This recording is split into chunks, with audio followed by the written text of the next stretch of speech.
Yes, guys, it's Danny Glover from Fight Fan TV Live. We're here in Ipswich with the one, the only Michael Magic. How you doing today? Bro, that intro, I'm telling you need to be a ring announcer. I can see you in the ring introducing Canelo or somebody one day, man. Thank you very much. Also proudly sponsored by Treasure Boxing Club, I forgot to add. So yes, we're here for the Fabio Wardley, Justis Huni press conference. How do you think it went today? I see you was on fire today. You had some bars coming straight out of the gate on smoke. So yeah, how did you think that went?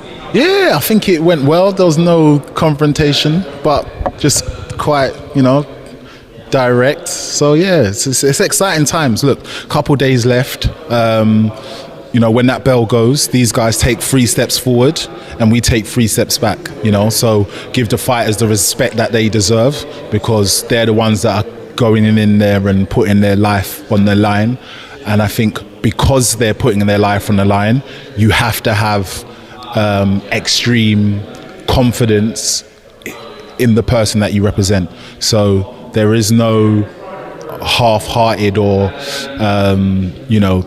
simple stepping with this. We mean it, we believe it, and we trust that Fabio will come out victorious. Spencer Brown was saying that he was seeing that there's a storm coming. What's your thoughts on about that storm that Spencer Brown was alluding to? I know you had a few choice words for that. Yeah, I think they described it as a perfect storm, but I've never heard of a perfect storm. A storm brings nothing but devastation and destruction and pain. So that's exactly what I think Fabio's here to do. If you want to talk about storms, it's to bring that level of anarchy to the ring. People are talking about the Kevin Lorena fight with Justis Huni, that he managed to drop him and hurt him in the last round and then he got him out of there. Also, there seems to be surfaced of a sparrer that I saw of Justis Huni. I don't know who it was against, but he got dropped with a left hook. So is that something that you feel that will be work into your favour for your fighter come Saturday night? Yeah, but I think you can only take these things with a pinch of salt.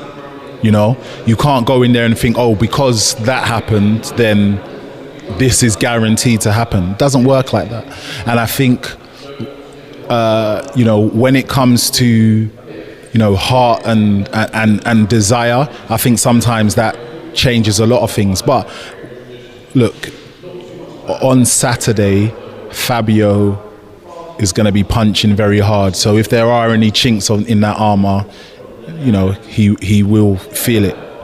So what do you think about, is there any concerns about Justis Huni, because he has a serious amateur pedigree? He's beat the likes of Terramona, who we've seen, coming through, and then also he's beaten Richard Torres Jr., who was an Olympic silver medalist, just losing to forgot the guy's name off the top of my head, but he won the Olympics twice. So does that play a factor, and is that on you guys' minds also? Yeah, he's a dangerous guy, and that's exactly what Fabio wants for. He wanted the most dangerous, somebody that's going to wake him up, someone that's going to show why he's number one.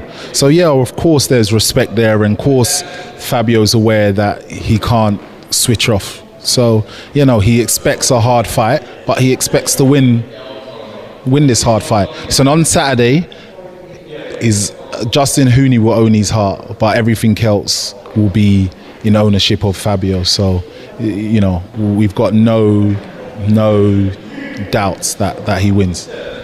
So Frank Warren made another bet with Frank Smith that if he does, if Fabio wins, that Frank does have to honour that bet and come in the to do the T-boy duties. And the last time is because he didn't make the weight.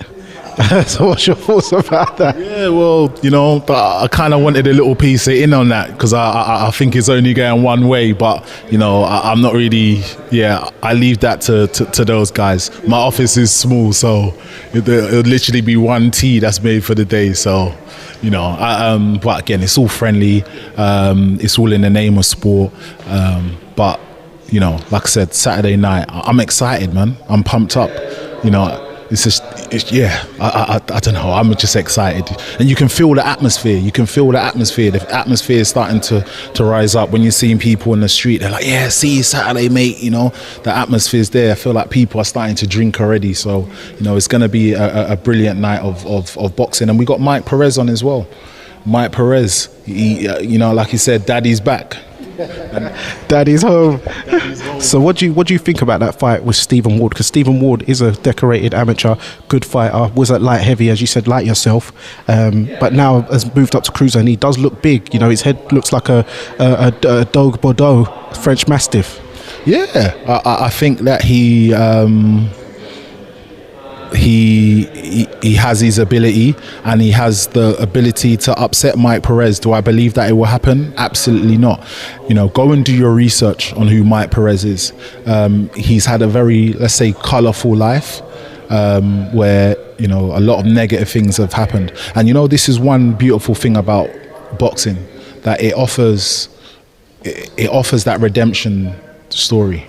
You know, it offers normal people like me and you the opportunity to progress, to change, and to develop our life where we may not have opportunities in other spaces. And I think Mike Perez is going to be the example of what happens when you dedicate yourself and you give your heart and soul to this sport. So he's not just fighting, this is not just a boxing match that Ward is going in against. This is going against somebody that's fighting for his life, that's fighting to change his children's future, and that makes somebody very dangerous. So I think that fight goes pretty early. You know, I don't think you'll be able to stand up to Mike Perez's power. I hear that. So you're not worried about father time, possibly, because, you know, if you're talking about Perez's career, he in the amateurs, I remember him beating the likes of Luis Ortiz, the likes of Dorticus, who's still fighting as well, fighting for a world title coming up. So but it just shows you that some of these older guys are still going strong. So yeah, do you think that father time might be catching up with him, or is he still looking as good as ever in the gym? Yeah, he's looking amazing in the gym, and I think that is the beauty of it. Will it catch up on him? That's a part of the story, right? That's a part of that anticipation. Is Mike Perez now too old?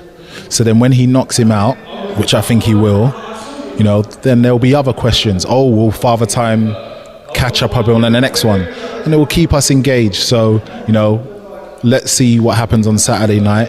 But after he wins that, you know, my goal is to try and get him a world title shot. We'd love for him to fight somebody like Upper Tire, or, you know, fight somebody like Chris Billen-Smith. Chris Billen-Smith is a gentleman. He's a serious contender, and I'm sure he's looking for who his next opponent is, and Mike will be ready. And last one from me, what's the update on Dillian Whyte? I know that he had to pull out of the fight on the undercard. I heard there's rumours about Lawrence Okoli or Anthony Joshua with some 2-fight deal.